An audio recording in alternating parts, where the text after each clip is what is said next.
June 11, 1962, three men slide into their beds on Alcatraz Island, the most secure federal prison in America. Lights out. By morning, all three are gone, and to this day, nobody can prove whether they escaped or drowned trying.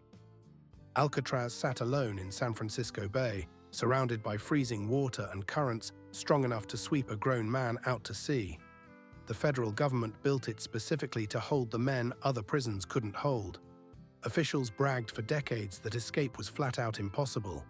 14 attempts had been made before. Every single one failed or ended in death. This wasn't some ordinary lockup. Al Capone did time on Alcatraz, arriving in 1934 after running his empire from behind bars at another prison. By the time he left the Rock, he was a shell of the man who'd once ruled Chicago. Machine Gun Kelly served 17 years there, working laundry duty, never causing a single problem. Robert Stroud, the so-called Birdman, spent most of his sentence in total isolation after killing a guard years earlier. If men like that couldn't beat Alcatraz, nobody could. That was the whole point of the place. Frank Morris grew up bouncing between foster homes, a career criminal by his teens, but with a measured IQ of 133, smarter than most of the guards watching him. He landed at Alcatraz in January 1960 for repeated escape attempts at other prisons. Around the same time, brothers John and Clarence Anglin arrived, 2 of 13 kids from a Georgia farming family, both strong swimmers, both bank robbers, both fiercely loyal to each other. The three men met on the cell block and started talking, quietly, about the one thing every inmate on that island thought about constantly: getting off it. Not through the front gate, through the walls themselves. It started almost by accident. Morris noticed the vents behind the toilets in his cell. Old, damp, crumbling at the edges. Utility corridors ran behind those walls, corridors that led, eventually, to the roof. For 6 months, working a few minutes at a time during evening recreation hours, they dug. Their tools were almost laughably ordinary.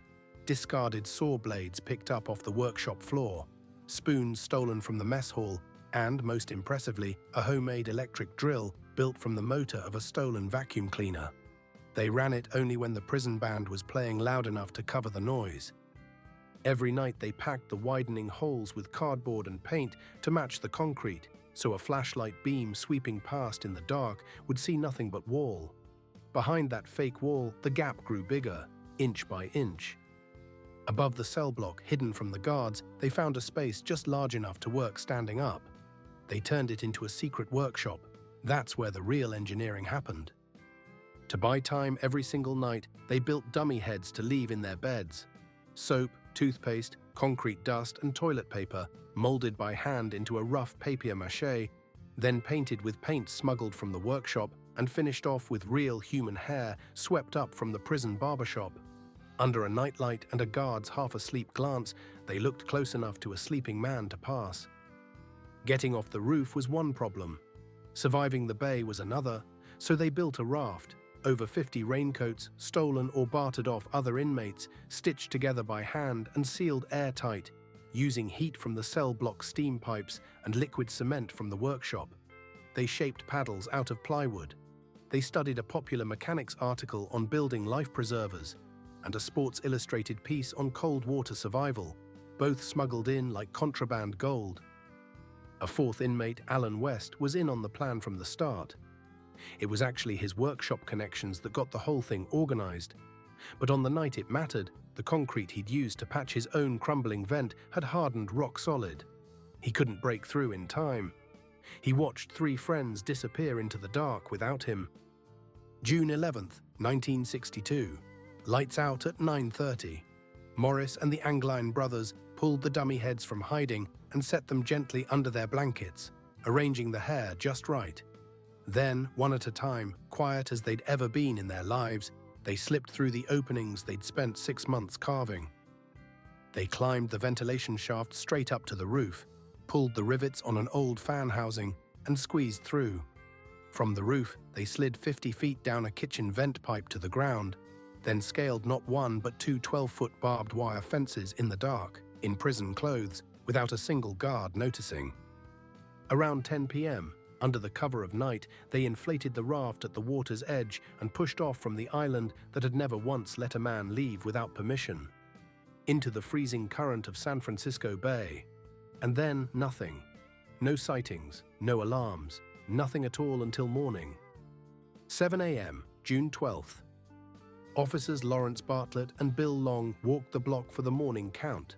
They tried to rouse Clarence Anglin, who wasn't moving. The dummy head rolled off the pillow and hit the floor. By the time anyone checked the other two cells, Alcatraz already had a very big problem. Sirens went off across the island for the first time in the prison's history over an actual escape. The Coast Guard, the FBI, and San Francisco police flooded the bay with boats and spotlights within the hour. They found the empty workshop, the vents, the tools. What they didn't find that first day was Morris or either Anglin brother. Within days, it was a national story, front-page news coast to coast. The FBI put out alerts as far as Mexico and Central America in case any of the three had actually made landfall alive. Boats and dive teams combed the bay for weeks. It became, at the time, one of the largest manhunts the West Coast had ever seen for just 3 men. Over the following 2 weeks, the bay gave up pieces. June 14th, a homemade paddle floating off Angel Island. That same day, a wallet wrapped tight in plastic, holding photos and addresses of the Anglin's family back home. June 21st, a life vest washed up on a beach nearly 3 miles past the Golden Gate Bridge. June 22nd, a second life vest. Found just off Alcatraz itself, its straps still knotted at the back like someone had tied it on in a hurry. And then the bay went quiet. Nothing else ever surfaced. The FBI opened a full investigation and kept it open for 17 years. Agents traced every relative, every old associate, every rumored sighting from Florida to South America. They ran the math on the water temperature, the currents, the tides that night, again and again. Decades later, in 2003, the show Mythbusters actually tried to settle it. They built a raft using only the same materials and tools the inmates had access to: raincoats, plywood, prison shop glue. Then they launched it from Alcatraz itself. It worked. The crew made it across the current all the way to the Marin headlands, proving the physical escape itself was absolutely possible. The only question left was whether these 3 specific men survived the cold. On December 31st, 1979, the FBI officially closed the case. Their conclusion: Morris and the Anglin brothers most likely drowned trying to reach Angel Island, the raft breaking apart in the current, the men lost to the cold water long before sunrise. But officially likely dead is not the same as proven dead. The US Marshals never closed their file, and it's still open right now today. In 2018, the FBI revealed a letter the San Francisco Police Department had quietly received back in 2013.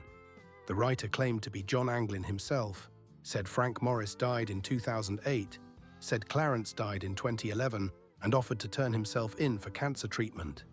Investigators called the letter inconclusive. Not fake, not confirmed. Inconclusive. Then there's the photograph. A family friend claimed he took a picture in Brazil back in 1975 of 2 older men standing next to a farm.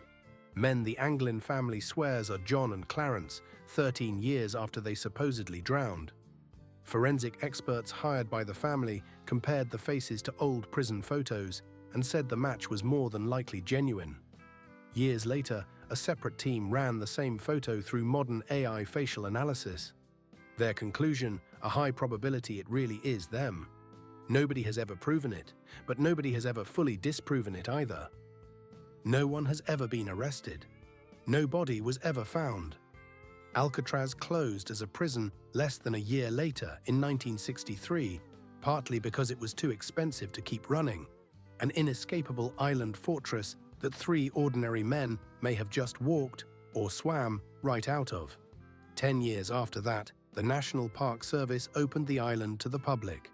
50,000 people toured it the very first year.